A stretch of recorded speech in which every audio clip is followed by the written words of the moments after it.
So we're recording. Yep. Ah, welcome, brother. Thank you for Thank you coming for on the having show. me. Thank you for having me. You're absolutely welcome. So this is a super new concept. We're Yeah. just getting started with the podcast. Throwing episodes up.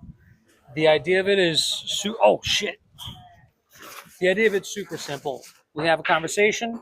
We keep it real. Talk about things going on in our life, good, bad, the ugly, what we're aspiring to do, what we're scared of, what we're struggling with. And we just keep it real. Yep. So thank you for being on the show. Thank you for having me. This is for the homie watching right now. This is Pi. He's someone I met at Tribal co-working where we're recording right now. Maybe what do you mean, a month ago? Yeah. Tribal Solutions, It actually. was Tribal Yeah. Solutions. Like There's so today. many events that we Yeah. met at. Yeah. So welcome, brother. Thank you. So we've met at a bunch of different things, but we never really had like a long one-to-one kind of heart-to-heart Yeah. before. So tell me a little bit about, what brings you, you're from India, Yeah. right? What brings you to Bali? Why do you, like, out of all places that you could have traveled to, why Bali? It's see, I absolutely love traveling, and I've been traveling for the past 4 years. I met some amazing people on my travels, and a lot of my really good friends right now are Mhm. people who I met during my travels. Okay. And the one thing that I could take away from my travels in India is that it brings in new perspectives. Usually, Indian culture, to a large extent, I'm not speaking about the 10% or less than 10%, I'm speaking to a large extent, is a little conservative in thought processes. Usually, it's stick to one thing, you're in a bubble, usually. Yeah. And the bubble is something which is very comfortable. Mhm. Um, it helps you reach a certain point, and then you can see a plateau. Yeah. There's no progress of sorts after that. Mhm. Um, I felt that bubble hitting too hard for me during COVID, actually. COVID was super difficult on everybody. I think it was like a massive global transformation that took place after COVID, right? Yeah. COVID was super hard on me. I couldn't really stay with my in my own house, being with my own mind. Mhm. Um, I'm a super social person. I can't be not talking to people. And that kind of sparked my curiosity to move out of my house. And it's actually, it was post COVID is when I started traveling. I took the leap of faith. I decided I need to go travel somewhere. Went to this place in India called Gokarna. It's like a cliffside beach house. Um, that I stayed in. I met a bunch of people, and that's where my journey of traveling started. Um, now, to, I took you back in time and Mhm. where it actually began. And since then, I've been traveling quite a lot, met a lot of people, have had crazy experiences during traveling. And what happened, interestingly, is one of the people that I met at a startup convention, he wanted help with traveling, and he kind of connected with me to understand how can traveling help him unlock his perspectives, Mhm. because he's seen me doing my thing and he's seen me enjoying my life, meeting new people, and he was not that person who travels a lot. Mhm. I can kind of give him tips on traveling. And December of last year, this January, he was in Bali. um, he Oh, came to so he was here before you. Yeah, he was here before me because that was his first kind of going out of the comfort zone, and that was Yeah. because I told him you need to do these things. Mhm. And he came to Bali, and he kind of figured this place out in Mhm. like 13 days. And at the same time, I was going through this start of my own business, my own agency, and he's seen my work, and he's like, dude, you need to go to Bali. Mhm. Bali is where all the creators are. Uh, the more creative people, you can get clients. Mhm. It's a lot more for you. Um, and interestingly, like I said, the one who I gave um, inspiration to travel, he suggested me to come to Bali. And That's cool. I'm here in Bali, and it's been an incredible transformative journey for me, not just at a personal level. It could be at surface levels like relationships, careers, Yep. mindset. It's at a soul level. I met some amazing people like yourself, T-Bird, and it's a place of meaningful connections. It's not about vacations anymore. It's not about, I've come to Bali, I want to enjoy, go drinking, go Yeah. looking Party. places. It's not that at all. For Yeah. me, it's been like a super transformative journey at a soul level, you know? Thank Terima you. kasih. Thank you so much. So, yeah, that's why I'm in Bali, because of the person I asked, I inspired, and he suggested me to come to Bali. So interesting. Well, I'm happy you're here, man. That's cool. So, someone who never really traveled or opened up, you were like, "Hey, you got to start doing it." Yeah, He came all the way out here, yeah, figured the place out in 13 days, yeah, and then was like, "Yo, this is your vibe, Pi. yeah, You got to come out here." yeah, It's dope. So, you were saying before that, you know, back in India, a lot of like family and society is more on the conservative yeah. aspect. Is entrepreneurship something that's common over there? In the place that I am from, Bangalore is known to be like a tech hub, a startup hub. Actually, one of the biggest startup hubs in India is from Bangalore. A lot of startups in Bangalore, unicorn startups, because it's easier to draw parallels from Bali and Bangalore. Mm, it's not nothing like Bali. Bangalore is nothing like Bali in terms of the aesthetics, visuals, and how it looks. There's no beach, but Bangalore is traditionally a place where a lot of people across India come down to Bangalore, network, work, and grow their businesses. So similar, like as far as like the business culture vibe Yeah, going on. Okay. maybe something from what I've heard after coming here, SF, right? SF has a lot of um, um, tech startups, enablement culture. Mhm. Bangalore is similar. Uh, Bali is also similar in the sense the weather in Bangalore is exactly the same. Plus, the people in Bangalore, there are a lot of people from outside of Bangalore, locals, than the locals themselves. There are a lot of people Gotcha. outside of Bangalore coming to Bangalore and staying back. Mhm. The number of local Cool. people are reducing in Bangalore. I'm one of Yeah. the OG locals in So it Bangalore. is similar, like Bali. Exactly, exactly. That's what I'm Cool. saying. And you said you're one of the OG locals, like Yeah, you've I'm the been OG there. locals. Yes, I was Nice. born and raised there. So a lot of startups in Bangalore, a Hmm. lot of entrepreneurial mindset, people with mindset, but it's never encouraged by families. It's never encouraged by society It's to have a never encouraged. anchor. They're not encouraged to do it. What? Can you say that in different words? Uh, it's nobody encourages you. Oh, Yeah, encourages. Okay, I'm encourages you. sorry. No problem. Like, Nobody encourages you okay. to actually uh, start up your own Hmm. business. It's mostly asked to follow a line of career. Let's say you get into one of the big companies like Deloitte or Unilever Yeah. or whatever, like top companies that are there. You would want to work there, and you're pretty good. Like Yeah. that's pretty huge status in India. You know. Wow. So it seems like you're kind of the black sheep in a lot of ways. You know, like Yeah. you travel, which doesn't seem to be common where you're from, Yeah. or in a lot of places really. You own your own business, Yeah. which you just said it was more like you're more so pushed to um, go to school, get a job at a tech firm. Um, is if correct me if I'm wrong, but Indian culture is typically like get married young and have kids, right? That's true. So you're really walking your own path. Yeah. How has that been?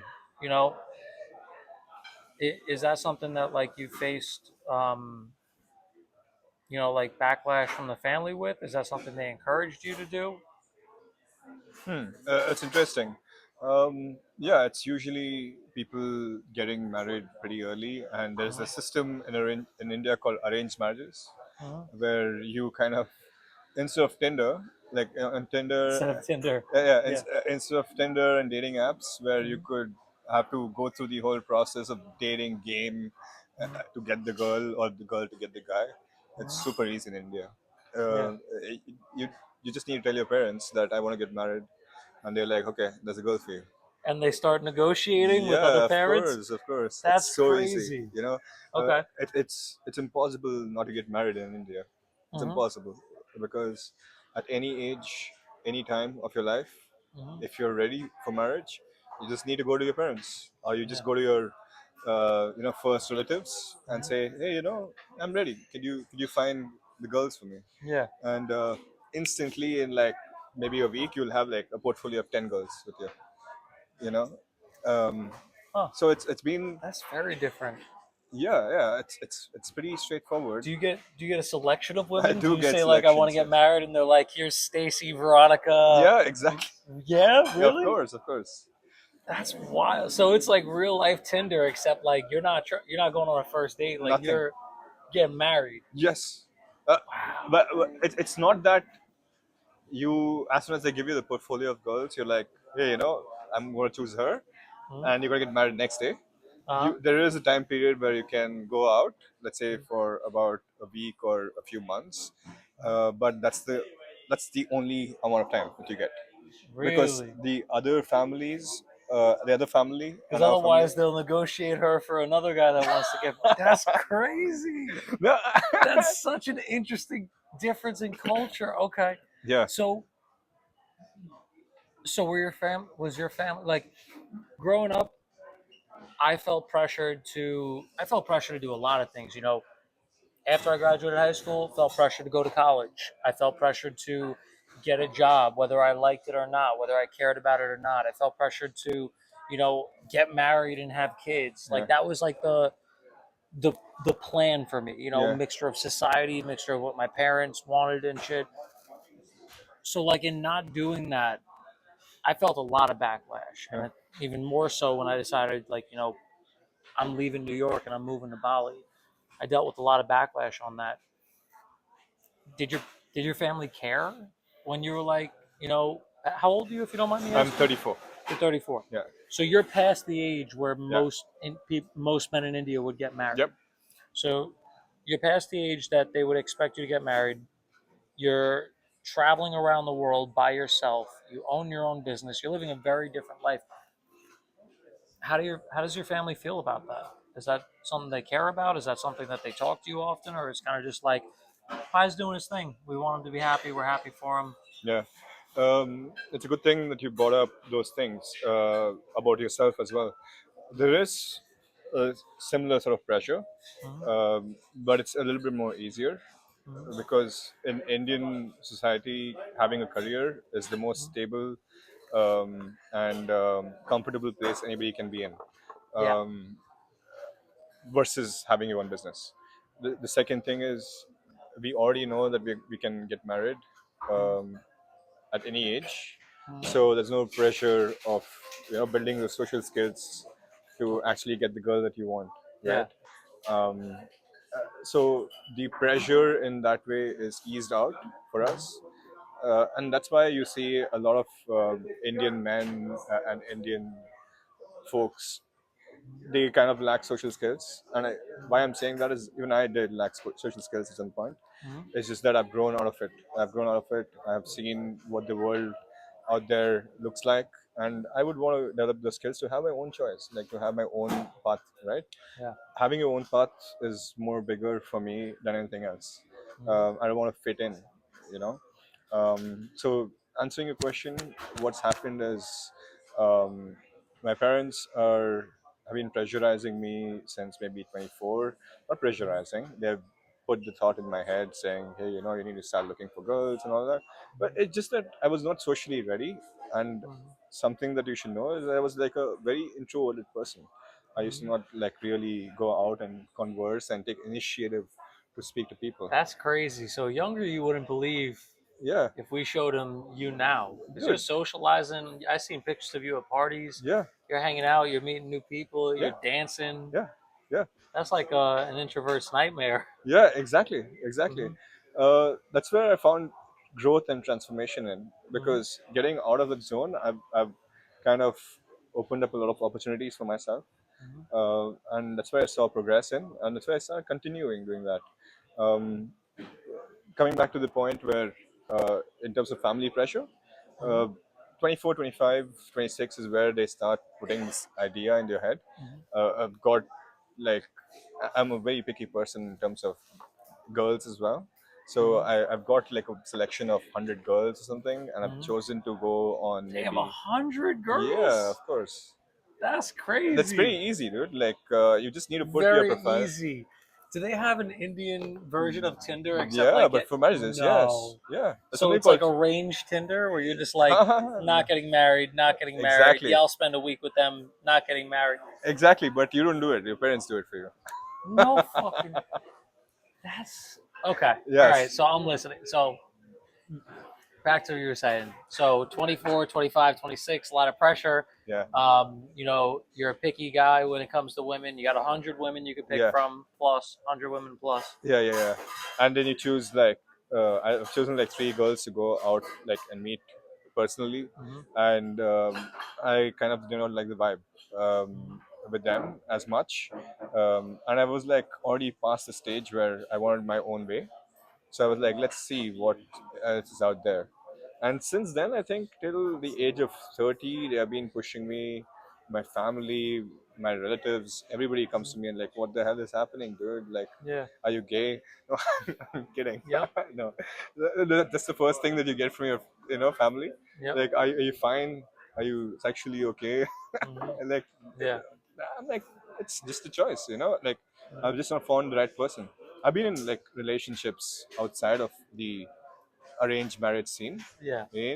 but I've still not found the person. Simple as that. Mhm. And when marriage is like a too deep of a commitment for me to just take the leap of faith. It's not like for business. Business is serious, but Mhm. I wouldn't. Marriage is pretty high on my list because there's a lot of things that you share, and in Indian culture specifically, it's a marriage of families. Okay, Ah, it's not yeah. just you It's not and. just you and your wife. Yeah, It's your family and your wife's family becoming one. that's correct. It's a lot more deeper. So I think after 30, they have been like chill. They kind of understood. Maybe they also got tired of asking me about it, and they were like, "Okay, let's see what happens." They keep telling me once in a while Hmm. what's happening, but they've seen my growth. Yeah. They've seen that I'm doing something of my own. They've Hmm. seen that I'm growing up in terms of my mental health, emotional stability, and all that. Hmm. So they respect it. Now Yeah. they reached the point of saying, okay, let's see what he does. You know, and when I go back home now tomorrow, Hmm. it's they will see it. They will Yeah. see the huge transformation. They're like, I'm pretty sure they'll be a lot more confident about Hmm. me finding my own person. That's cool. So, all right. So that's before Bali. Yeah. Stuff you went through in the last decade or so with the arranged Tinder marriages. Um, Becoming an entrepreneur. What's been Bali like? What's been Bali? I think I'm saying that right. What's been Bali like for the Yeah. last like month or so? You've been here for a month. You've been meeting 60 people. days now. 60 days. Yeah. Okay. 57 days. Yeah. Okay. What's it been like? Dude, I, my plan in Bali was when I thought about Bali, Hmm. it was just 10 days of a trip. I wanted to go to Canggu for 4 days. Not Oh, that was Canggu, it. It was only a 10 day 10-day trip at trip. first. Yes, yes. Okay. And it was like a super impromptu trip. Hmm. I decided to come to Bali on Monday on Okay. a Sunday, like the Sunday. next day. Like I booked Yeah. the ticket for Bali the next day. So you booked it on Sunday to leave on Monday. Yeah, yeah. I had no plans of coming to Bali till Sunday. Okay. I woke up one day. I'm like, I need to travel, Yeah. and this friend of mine has been feeding ideas of Bali to me. I'm Hmm. like, okay, should I go to? I had options between Thailand and Bali because I've been to Thailand before, Hmm. but I understood that if I go to Thailand, it's still my comfort zone because I was in Thailand before. Hmm. For me, Bali was like a huge It was step about in. taking a step out of your comfort zone, something new, Absolutely, unfamiliar. and I love that, right? I love Hmm. these experiences. For me, traveling is all about experiential stuff. For Yeah. me, I never knew that I would have so many meaningful connections as how much I have right now. So Bali has always been about meaningful connections for me. It's not about the place, honestly. Literally, not about how it looks or what kind of people are here. It's the personal growth that I have helped other people, and other people have helped me, Yeah. and it's been like this instant manifestation of a lot of things. Mhm. I spoke about intentions last time, and those intentions that I set out in Bali has always worked out. Mhm. The first 10 days, my plan was to, in the initial plan was for the first 10 days go in Ubud, go to Ubud because I've had like a super tough 2 years because I was starting my own business. Mhm. Nothing was super stable. I was kind of figure out mentally how to go about not taking care Mhm. of my physical health and all of Yeah. that. So my first 4 days, I thought I'll be in Ubud, and I will do those healing journeys, meditative The sessions. waterfalls and stuff. Yeah, I Yep. thought I will do that first, and then I met this crazy guy in the first day, and we went partying, and Mhm. didn't do any meditation. We went partying the second day, Mhm. and it looking back, that's the most meaningful connection I've had with that guy, Yeah. because he is my friend even now. He calls me every morning. We almost have dinners every day, and we have Mhm. been together for almost 57 days. The first day I met him, Yeah. and he's transformed me, Mhm. like on my style, my mindset, physical Mhm. health wise. It's crazy. I come for meditation. I come for Mhm. transformation through action in Ubud, Yeah. and it's not the way you thought the transformation is going to happen. Mhm. There's another way that the transformation happened. It's never that way. Bali, you can't have a plan in Bali. Yeah, You make a plan, especially if you book things in advance, you might as well just throw your money away. yeah, Because it's like you exactly. could plan to be in Ubud here, you could plan to do this ATVs one day, Yeah, and tomorrow you wake up and you meet someone and it's like, oh, cool, I'm doing this instead. Fuck that. yeah, yeah. Okay. So you talked about meaningful connections. Um, how do you balance that? Because I've been meeting a lot of people that talk about they're socializing a lot, Mm, they're meeting a lot of new people, they're going places, they're talking a lot, but they feel like they're not making real connections. Not building real relationships, and it seems like you've been able to do that. yeah. So, what's different about the way that you're going about things? Something that I've noticed from the conversations that I've had with people who have spoken about not having meaningful connections Mhm. is that they feel it's super repetitive. You meet 20 people, let's say in tribal, Mhm. um, you ask the same questions. How long are you in Bali for? What have you been doing? Mhm. What's your business like? And then they're gone in like 5 days or 10 days. Yeah. Um, I've never got bored of those questions actually, because Mhm. what happens is when you keep asking those questions, your mind tells to yourself that it's the same thing, nothing like, what are you going to get out of it? Maybe the first five people you speak to, there's nothing coming out of it, Yeah. because it could be actually situations where nothing would have happened Mhm. even if you were here for 15 days, 30 days. It's Yeah. just the situation, the five situations were bad. You Yep. can't use those five situations to dictate how your other conversation should go. Yeah. So if I got tired of asking the same questions for the first five people, 5 days, it doesn't mean that the sixth person is going to be the same. Mhm. It's completely independent of these five people, Interesting. Okay. right? So um, as a person who loves networking, as a person who Mhm. loves speaking to people and building meaningful connections, Mhm. you kind of should never get bored of w- what you have been doing for uh, for a long time.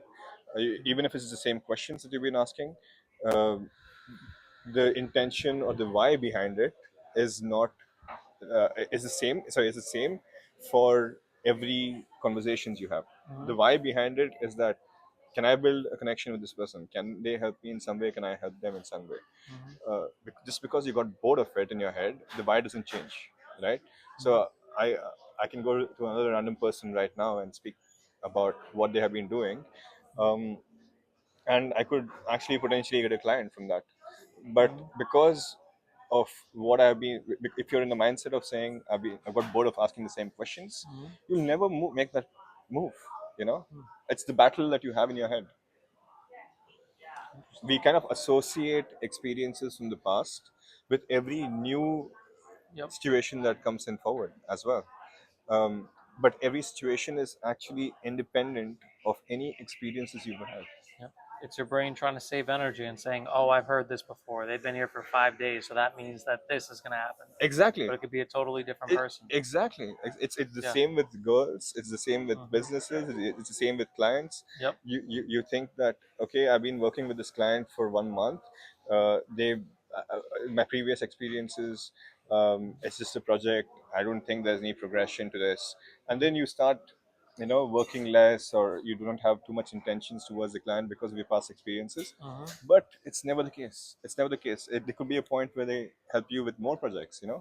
So I have a question for something that you said before. You said when you meet someone, you ask these series of questions, which I find really interesting. I don't know if I could ask the same, like, where are you from? What do you do? How many days are you here? I think I would get bored as Yeah, shit yeah, from yeah. that. So props to you for being able to do that. Uh, the thing that interested me about what you said is that you were thinking, can you have a mutually beneficial relationship? Can you help them in some way? Can they help you in some way? Hmm. And that's traditional networking, but I know you, and I know you dig deeper than that. Yeah, You wouldn't necessarily do business with someone yeah, that doesn't align with your values. yeah. So, Hmm. Yeah, yep, is it still green? yeah, yeah. Cool. Yep. Hmm. Um, so I know you wouldn't do business with someone that doesn't align with your Yeah. values. So how do you balance that? How do you balance? Do you look for some sort of synergy business wise first, and then you take a look at them and their values and how they are as a person, or do you look at them as a person first and then see if there's some sort of business synergy? Interesting that you asked me that. Before I answer that, right? Uh, I Mm-hmm. I don't have a playbook of questions that I ask people. Yeah. It didn't mean that anybody I come across, I will ask Mm-hmm. where you from, what are you doing. I don't have a playbook. I'm just speaking about a generic set of people that I spoke to, Mm-hmm. and they gave me this feedbacks, That they telling, said the same yeah, questions the and they got same the same questions. answers, and they're like, everyone's the same. Yeah, exactly. Yeah. It's not in my playbook. It's Mm-hmm. now that you asked me that question, where Mm-hmm. how do I navigate and ask deeper questions to them to see how I can progress, how I can help them. Mm-hmm. Um, it, honestly, um, I think the first, it's like chess, right? There's a set of opening moves in Mm-hmm. chess, which everybody knows. Mm-hmm. Maybe it's a little bit more than what you do where you are from. Um, I can't really think about questions that I ask. It's possible that I'm playing a game of pool with somebody. Like, I'm Mm-hmm. interested to play pool, and I'm just playing pool, and then there's this competition between the both of us, and we Mm-hmm. are kicking each other's ass, and you sense what kind of a vibe they Mm-hmm. are, not necessarily asking the same questions. You're just doing, let's say you're playing pool, they're very good at pool, and how they behave towards Mm-hmm. like potting a ball or how you pot a ball. It's the vibe of it, right? So you're watching energy. Energy. The same thing. A lot of people that I met them on Nomeo. I've I gotta gone get to on a that. lot of these events, and you see how people are interacting with other people as well. Mm-hmm. If they have a great vibe about them, laughing with everybody, trying to initiate things. They they ask meaningful questions, deep questions. You get a sense of people, especially at events, and Mm-hmm. then you can go and approach them, saying that, "Hey, I love your vibe. Let's see how." But not necessarily that they have the same vibe with you, but they're at least taking the first step of being that energy which I would like to resonate with. If I actually find the energy resonation, Mm-hmm. I think I would prefer that rather than just saying, "Hey, I work in the IT industry. I work in filmmaking." Yeah, just transactional. You Yeah, yeah, prefer it to be an energy match. correct, correct. So I think I see the vibe. I see how they react to situations, Mm-hmm. and then I have meaningful Cool.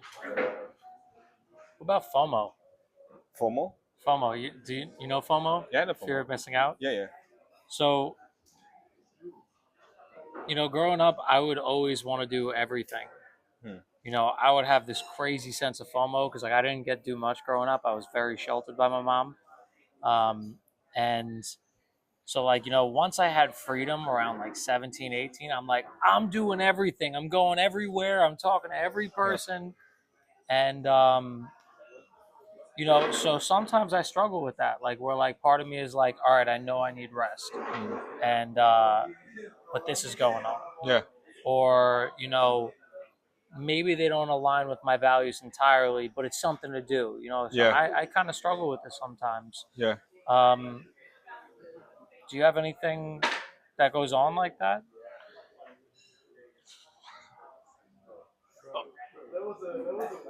To be really honest, I've never felt FOMO. No. No, I've never felt FOMO of anything, honestly, Good for you, my man. because I have been working very hard on my inner work, so much so that I'm super comfortable with where I am and being in the moment. Yeah. When somebody tries to, tell me, hey, we did this, you should have been there, Mhm. I just empathize Mhm. and say, yeah, for sure. But in my head, it's okay, Yeah. because I truly believe that the journey we are taking is Mhm. unique to ourselves, Yep. and there's no um, room for regret. There's no room for FOMO. Um it doesn't matter how fun the other experience or the grass on the other side looks like. Mhm. Um, it's I'm very comfortable with my own space, you know. Cool. And if I really want to get something, I would go for it. And let's say if I don't sometimes, and I actually feel that my subconscious or experiences have been holding me back from doing something, Mhm. I feel bad about it, but I Mhm. don't have FOMO. I'm like, Yeah. yeah, shit, I should have done that, Mhm. but it's gone, it's done. Just like It's a lesson, move yeah, forward. It's not yeah, like you can walk through, man. No worries, you're good. yeah.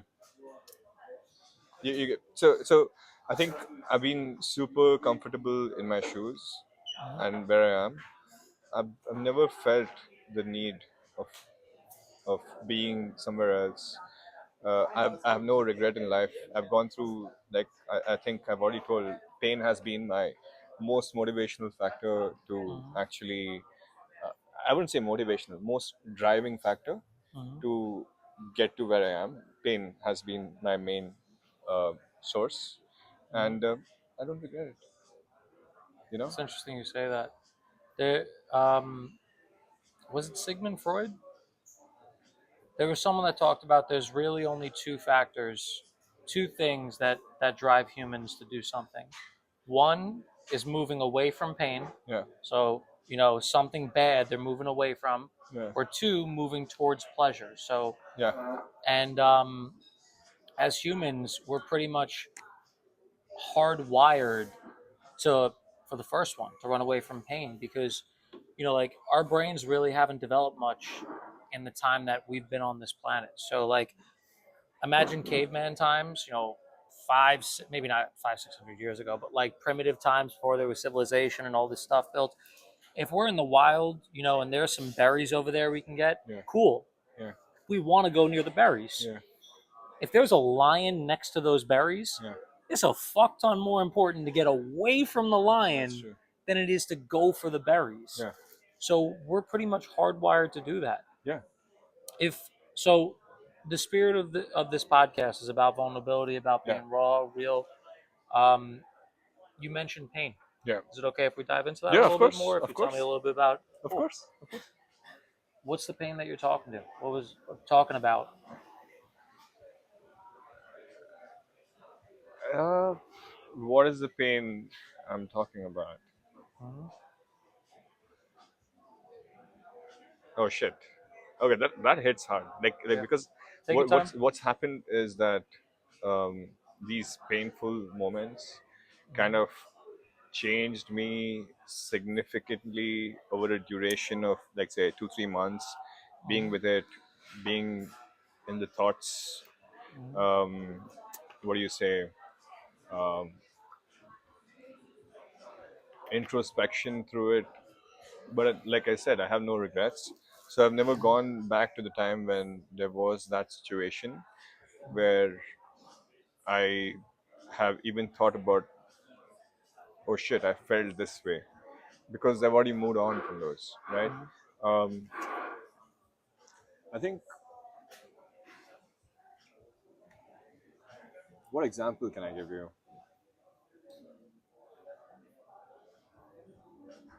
Okay, let me speak something easier first. During COVID, okay, I came from Brazil, okay, and I just traveled from Brazil. It was my first international trip. I was sponsored by my then company Unilever to lead automation in Brazil, and I was having a ball of a time. It was like a dream manifestation thing for me. I spent my New Year's in Brazil, and it was one of my gateways to my Bali trip now. Um, and I can't come back from Brazil and straight to my parents' place. And I was with my parents for about 2 months. Um, and COVID struck in. And that's where you couldn't travel, do nothing. Um, and I was like very confined with my parents, who I felt are very conservative in nature. Um, there's some aspects of my parents that triggered childhood trauma. It was very difficult for me to live with them and not doing what I'm doing as a social person, um, for the 3 months which where I was with them. There was this point where I couldn't really work as well. There was this 1 month I still remember. I had a very difficult time working, because it's the same repetitive things. There's nothing new happening. Um, it was just super boring. Plus, I felt like I was, I was, I felt suffocated. Like, really. Um, there was this point during this month as well where um, it was a very depressive episode. It was a very depressive episode. I don't want to go into more details of it, That's fair. but that's when I knew that I wouldn't survive if this continues. I think when you spoke about Sigmund Freud and the two ways to growth, one is pleasure or through pain. Um, the interesting thing about pain is that we kind of look at this in a very negative way, and we spiral into the negative depths of it. Um, but if you, like all philosophers say, or let's say Stoicism says, or being in a moment feels like, when you are with that emotion and you just observe it and you go through that emotion, it's not that you will not go through the emotion. When you go through the emotion, it's going to somehow push your soul to step out of your egoistic personality. It's a sign that something in your personality is not working. Something in your egoistic nature is not working. Ego is just personality. For me, ego is just another term for personality. It's just that how hard on ego you are. It's just based on how strong you hold your personality. So for me, that's when I realized I need to change something a little bit. And like I said, I was never a traveler before that. I was, I just went to Brazil for my first international trip. Never traveled at all before. Just it was like a plateau of growth for me. That actually was super hard on me to take that first leap towards traveling. And I just decided that, okay, this doesn't work anymore. I can't be in this place, and I just went for it. This now looking back, it doesn't look that great, but at that time, for me to go out of my house for a month and stay in this location where I would never do was like a massive step. Massive. It's out of my personality. Like this, that's not my personality. But Yeah. because of the pain and the feeling that I will not survive doing the same thing, and survival is like a core instinct for people. Yeah. That pushes things. Like if you live with that, what do you say? If you live with um, That that feeling, that feeling, emotion. if you live with it without spiraling into the thoughts are the main biggest problem in your life. There's nothing else. There's literally nothing in this world can hurt you than your own thoughts. If you can somehow navigate your thoughts, I think everything else would be perfect. So we don't have to go into more detail about the depression. You said there was a point where, the depression hit. You're like, I can't do this anymore. And then you decided to start traveling and start doing some new things. Was there a specific moment that triggered that? Or was it like just like a compound of things where you're like, enough is enough type thing? Yeah, yeah, yeah. It was a compound. Two enough is enough. It was a compound. Two enough is enough. Two enough is enough. Yeah. Hmm. So it built up slowly to a point where you tried everything within your bubble. Let's say by Within the norm. within the norm, like Yeah. within the things that you could do. Hmm. I've done everything to get away from my head or get away from that feeling, but nothing worked in that bubble. You Yeah. know, that's when I felt there's something out of order. And honestly, I think at that point, I wouldn't say I was super aware of how I am right now. And the more I progress through this journey, even now, like honestly, there's a lot of pain. Like there's a lot of pain, but I am a little bit more matured through the pain right now. I'm like cool. Maybe it could be that relationship that you want. Like of course everybody wants love in their life, right? Everybody wants $1 million. Everybody wants that cute kitten. Hmm. Your cute kitten. Soon to be. Soon to be. I get to adopt him in like 4 days I see. when Met leaves. I'm so fucking excited. He's dope.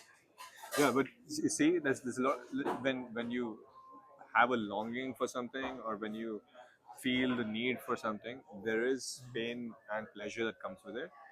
Uh, the pain that I'll give you like an honest example, right? The pain that I had like a I had like a girl figure out like 2 years ago. One of the best girls that I met. I still love her. She's one of the best people that I know.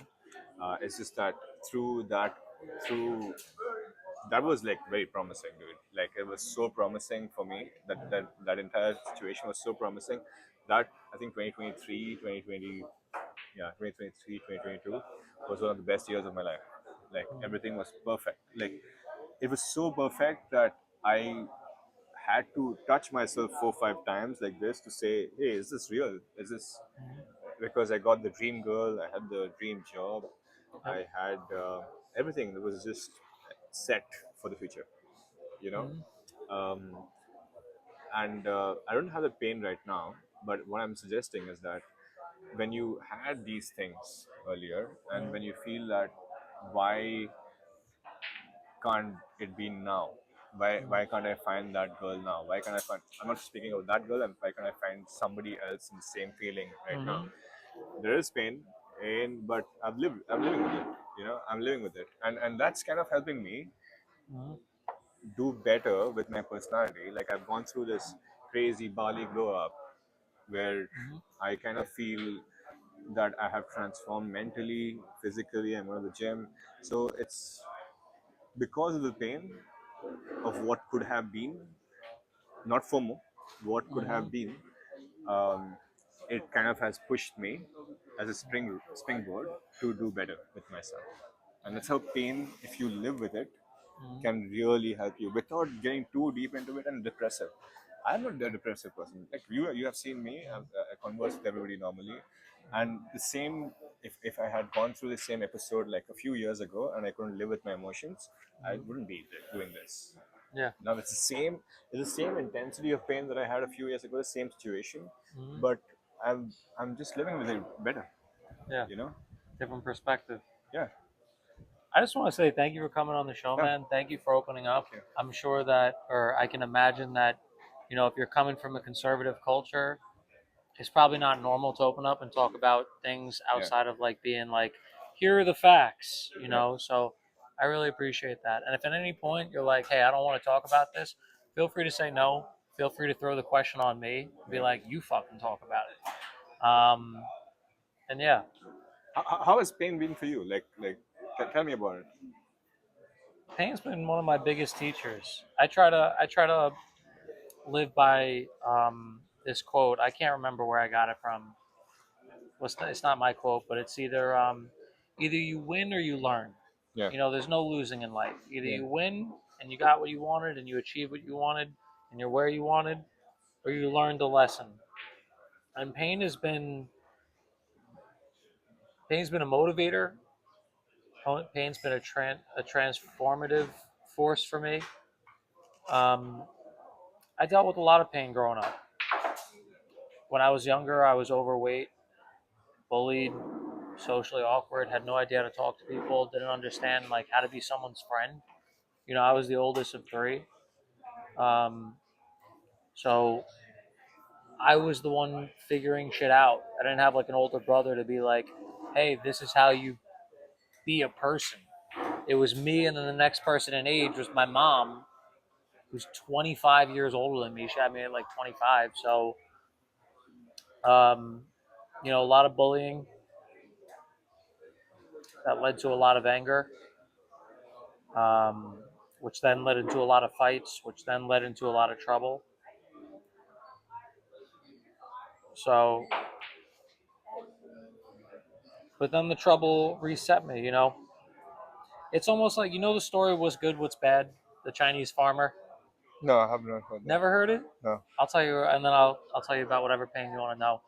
So it goes, you know, how does it start? So this Chinese farmer has a horse, and it just won like best horse in town. So everyone came over and they were like, "Hey man, like congratulations, that's amazing."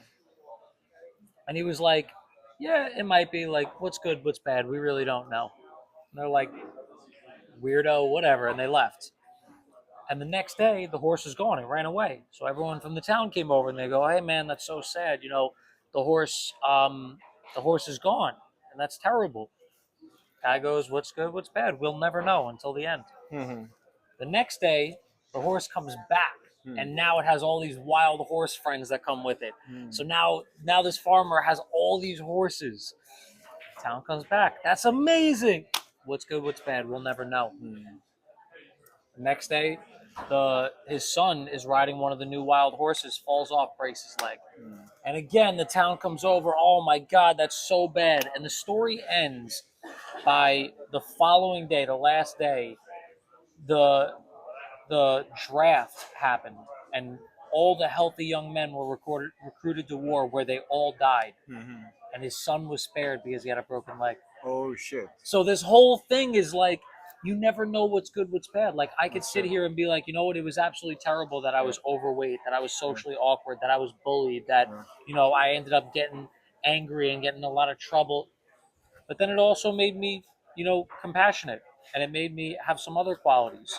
So I don't know what's good, what's bad. I think I've been through pain, as we all have. Um, I come from a divorced family. Yeah. Uh, growing up, I had material things. Like my dad's business did very well. Um, I didn't spend as much time with him as I'd like to have. And he was doing it. He was doing what he thought was right. I don't take anything away from my parents. I think they both did their best, and I'm grateful for having them. Matter of fact, I got aces on my arm for them. Um, And I'm super fucking grateful.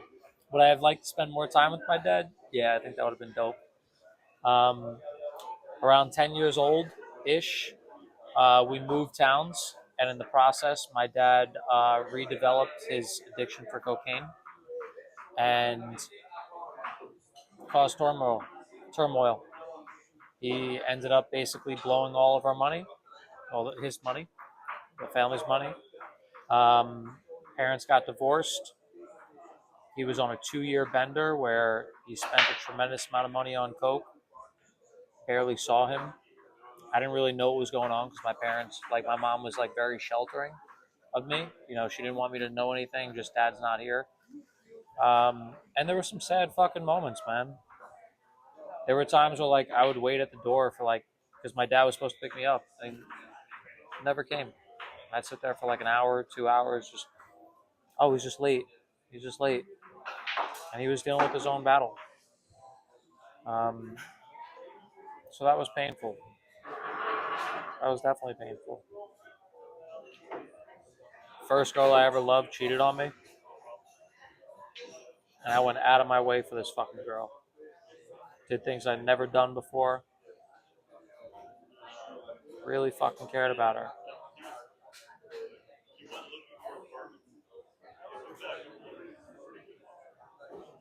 Physical pain, there's been plenty. No motorcycle accident, fucking fights, a moped accident you know about, dengue fever. Um,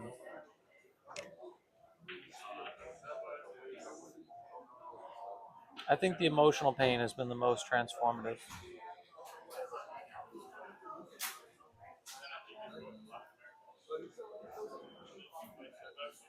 Yeah.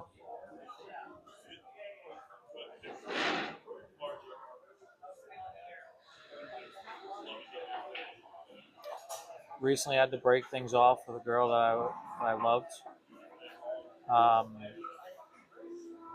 and it was right after I was actually, talking to T-Bird because one of my problems after the first girl that I loved that cheated on me, one of the things that happened was, I couldn't love freely. I couldn't love openly. I couldn't love without expectations. In my mind, like the next girl that I say I love you to, there's no way she could hurt me. I have to make sure that there's no way she could hurt me, and um, and I got to be very careful on who I say I love you to because if I tell a girl I love you, then that means that we're getting married and we're gonna have kids, and like that's gonna be the one girl for the rest of my life, and it's held me back. So like I was just getting over that like mental block where it's like, all right, I could love freely. Just because I tell this girl I love her doesn't mean that we gotta have a white picket fence and have kids. Um, and she deserves to know that. And she was coming to visit me in Bali. I was planning on telling her, and some shit happened. Some shit happened. She came here. We never met up. Never got to tell her I love her. It fucking hurt. I was excited to see her.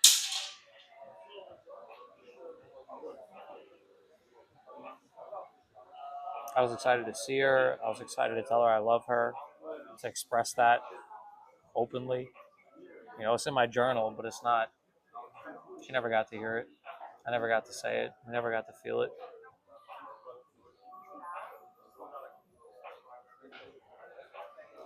There's definitely more stories of pain, but those are the ones that come to mind.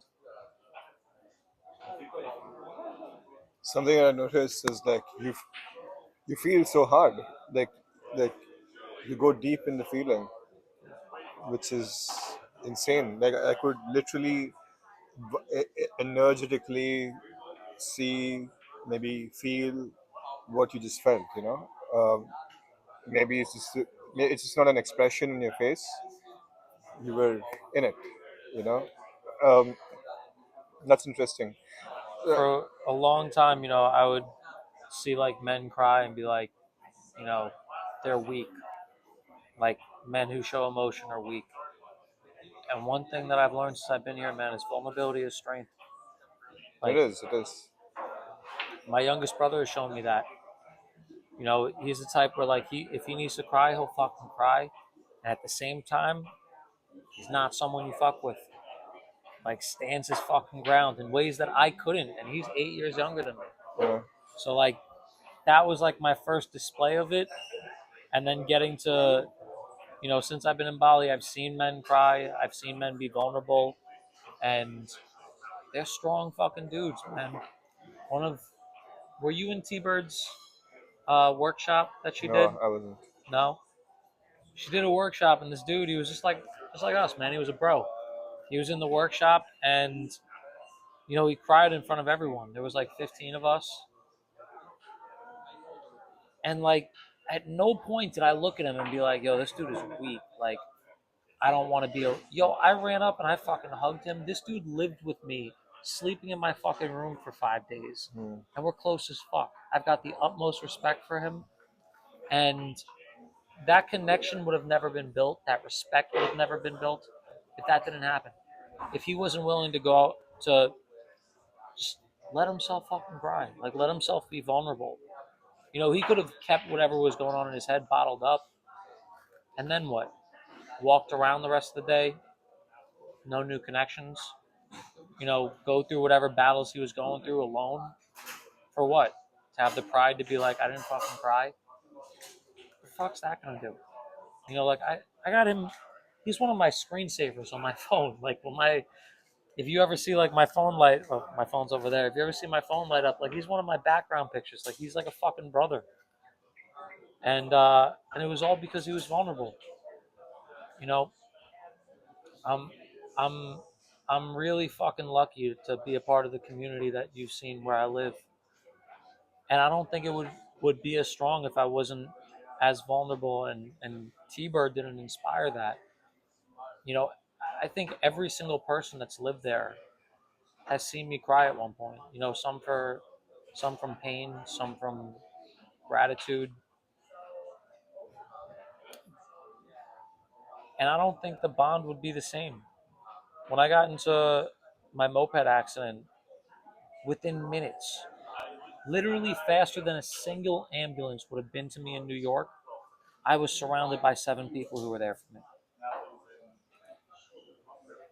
I had one girl that I wasn't on great terms with find a way to get me to the doctor's office. We got to the doctor's office.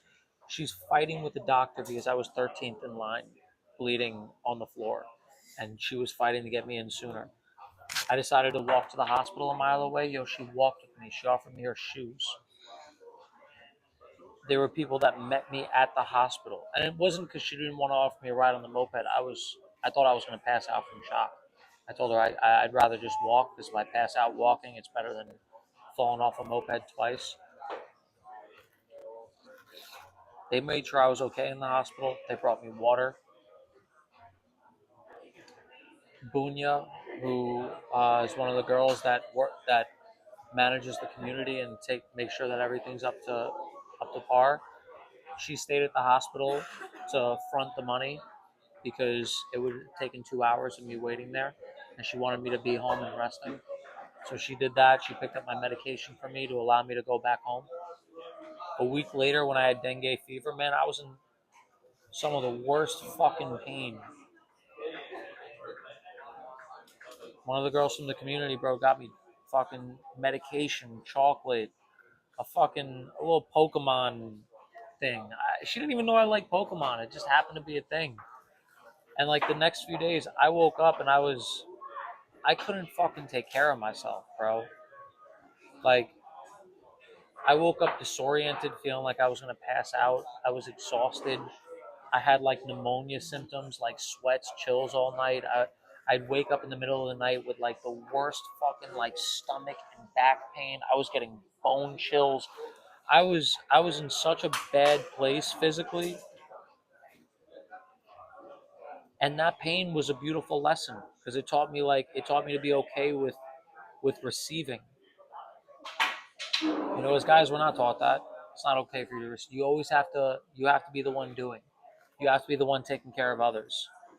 And that was like, yo, that was life slapping me in the fucking mouth, being like, yo, you can't take care of yourself. So either you fucking crumble right now, or you're okay with, you know, people doing things for you, people cleaning your wounds, people putting a new band-aid on.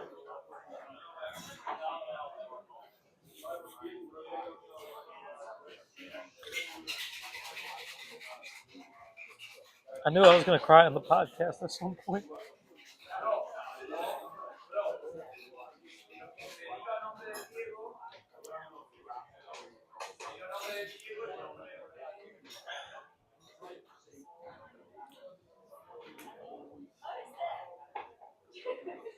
Pain can be a good thing if you make it, if you learn from it, and if you don't take it alone. I've had points in my life where I would be in pain by myself, and I feel alone, like no one was going through the same struggles. That pain didn't help me. Not the way I handled it. I didn't learn anything. I didn't connect with others. That's the pain where I'd get bad thoughts, where I'd get angry, where I'd do stupid shit. But when I go through pain and know that I'm not alone, that's the stuff that has helped.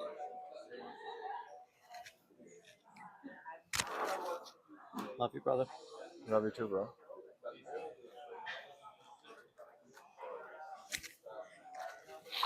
Let me get some tissues.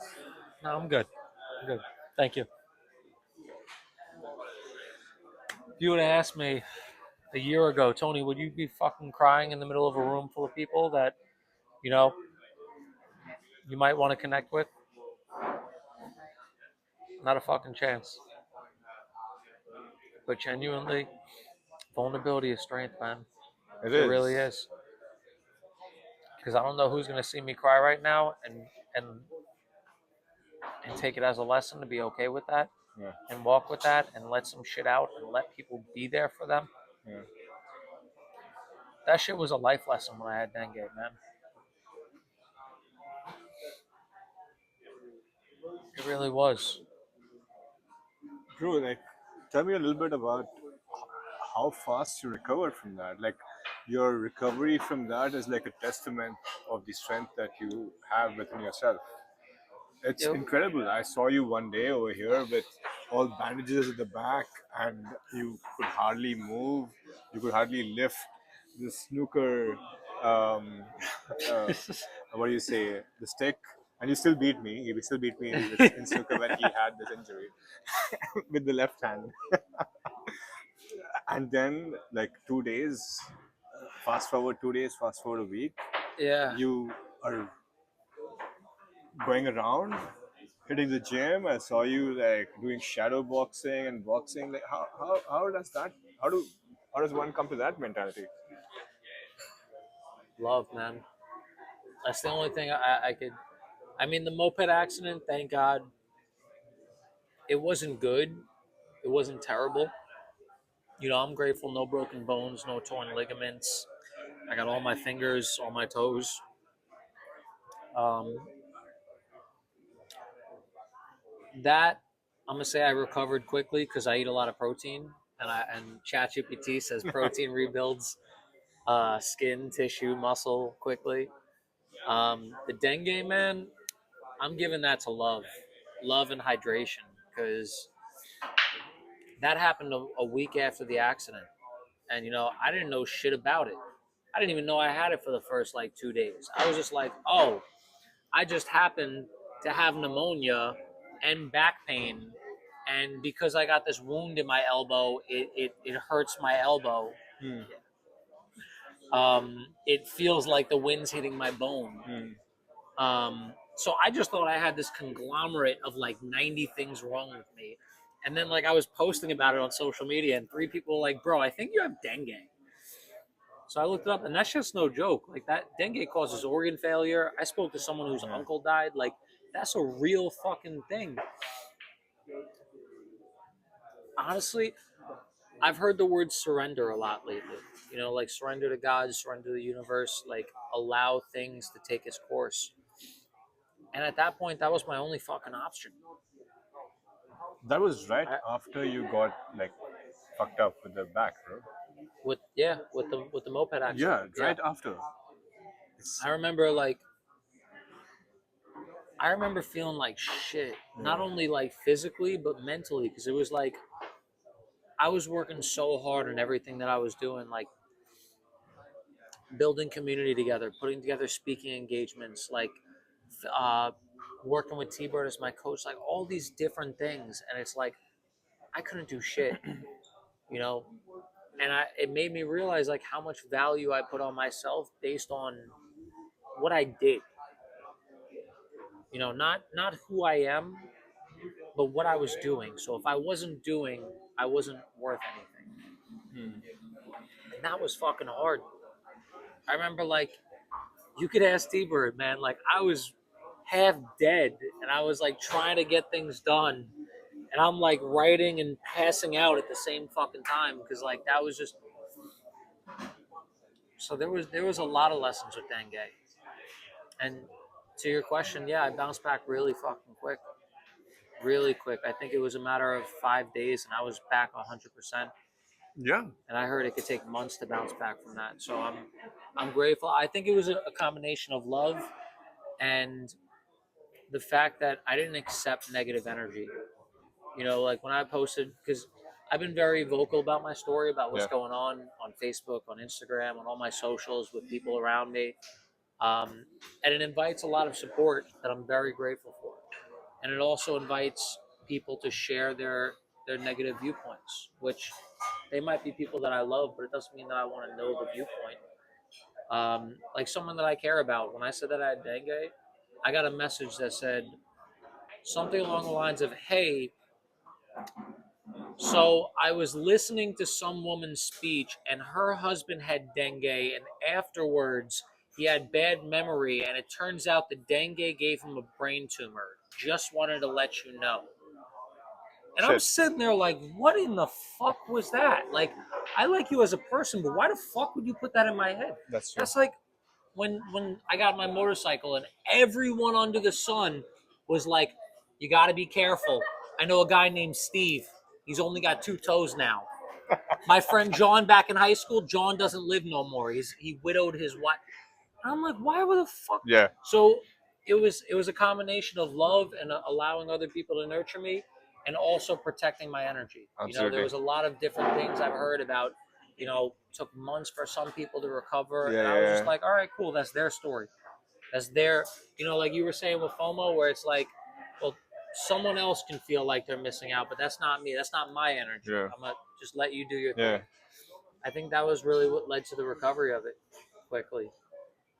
Insane, bro. Like I've never seen somebody recover from an accident and dengue because I checked on you as soon as I saw you here with the accident, and I'm like, dude, you look fine and great, and then you're suddenly like, bro, not so good because I have dengue now.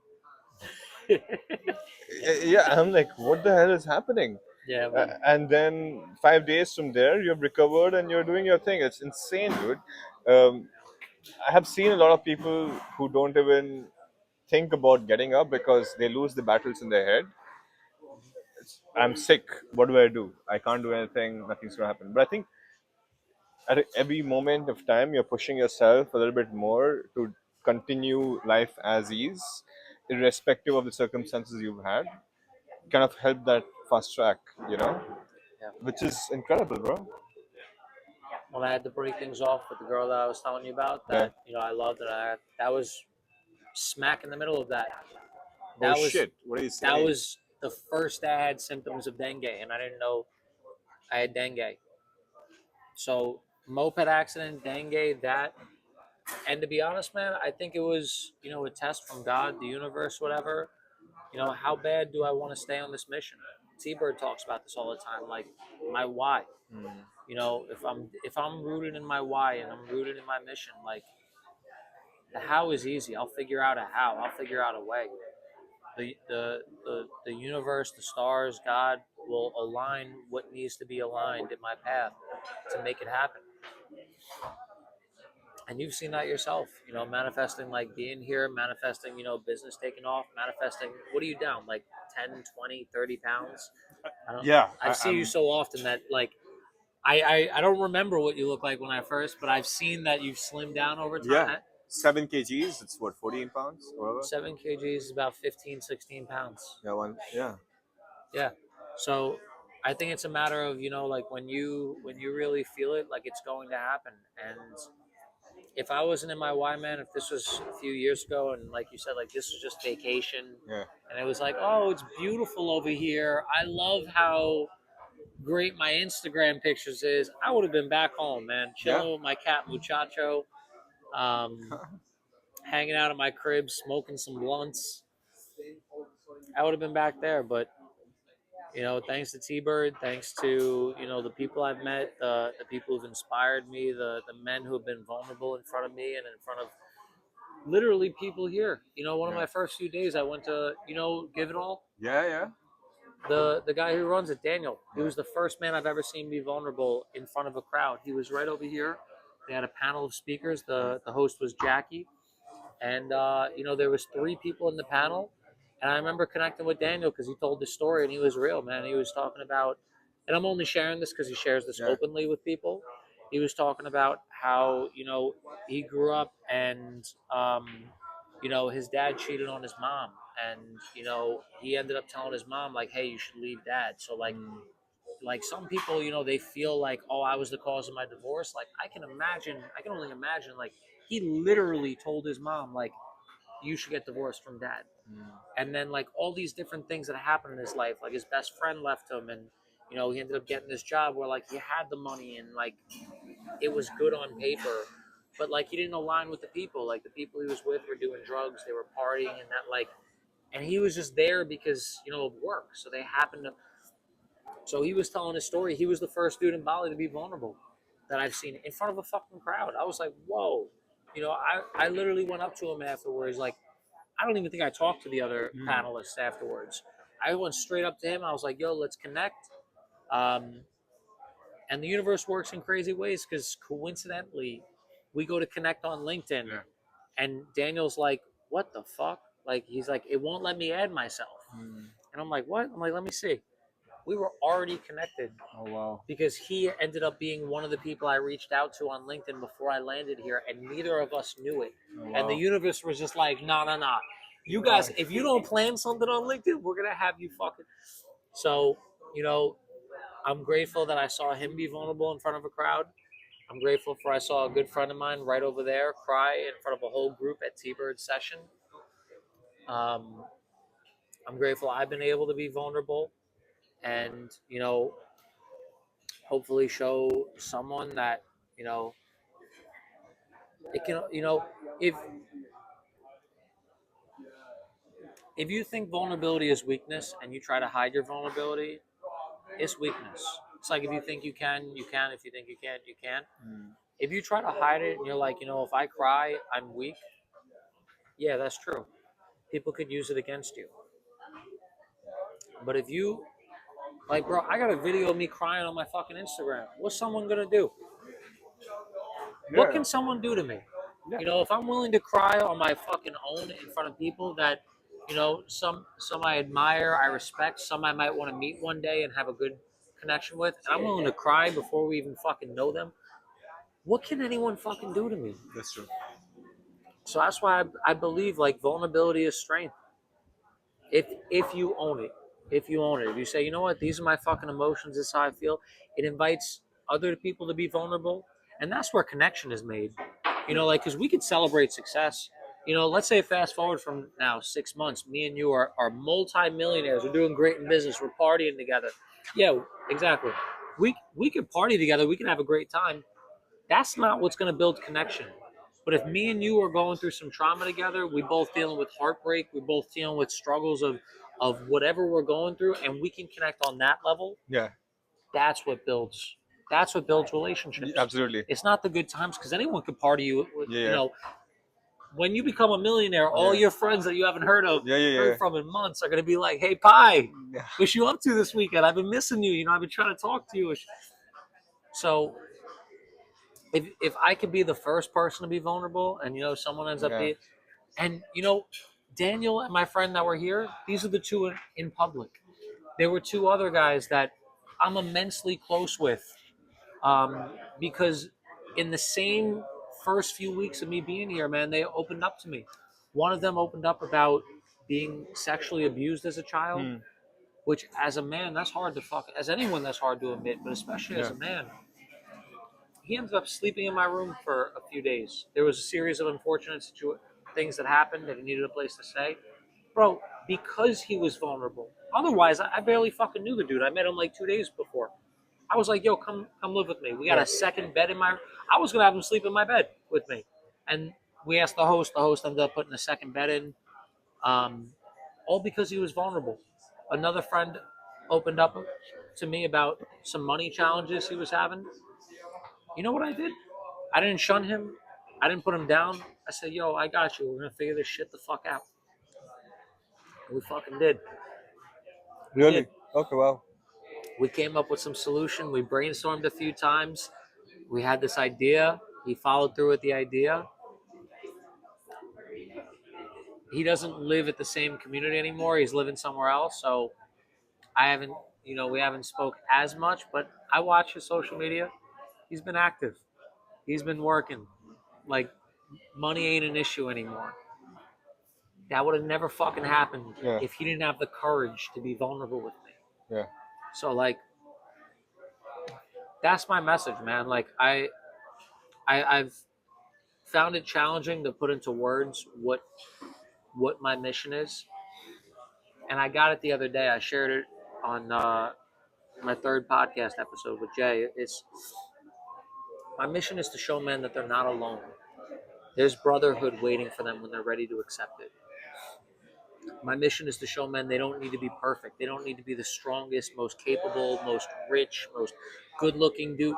They need to be real, because that's what's gonna inspire connection. It's gonna Yeah. inspire fulfillment, and success isn't measured by achievements, what you do, or material things.